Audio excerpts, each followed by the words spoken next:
according to you, Sometimes people what should a client should expect in the check-ins? If Should you're just expect- talking about check-ins, yeah. Yeah. I think first they should see that after a couple of months, the goal, that they had. So, for example, if it's fat loss, are they working towards this? Is progress happening, right? So in terms of, you can do like your measurements, you can do like your weight. Secondly, in terms of building strength, right? Like, so every week you're trying to progressively overload. So you want to see that, like, let's say maybe they're stuck on the same week, the weight that they were stuck on in week 1, and now they're on week 6. So you want to try and understand, like, why that's happening. Can you help them in a way where you can either, give them maybe a deload week, or maybe you can change some. Maybe maybe it's like uncomfortable for them to lift or do that movement. Maybe their form isn't fine.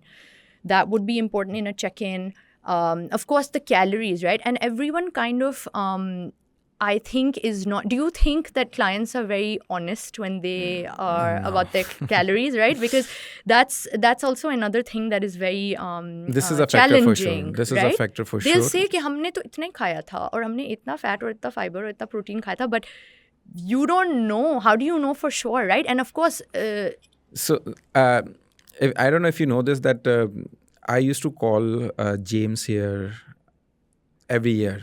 The guy who used to do James Large, he used to come here okay, for the seminars and internship and Yeah. all between 2017 and 19. yeah, So there was a certain thing that I learned from him, and the one of those things is like men lie, women lie, numbers never lie. yes, they don't. Yeah. So if you are not seeing any changes on the scale, if you're not seeing any changes on your measurements and measurements, everything, yeah. and you don't see much of a progress on all the other aspect of the assessment, you're not in deficit. You're not following the plan. Yeah, Most likely, you're not following the plan. yeah, And this is where I think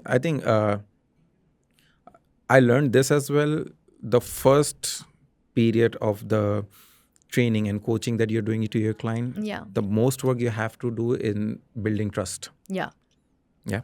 If your client is not trusting you, Yeah. they do not follow you.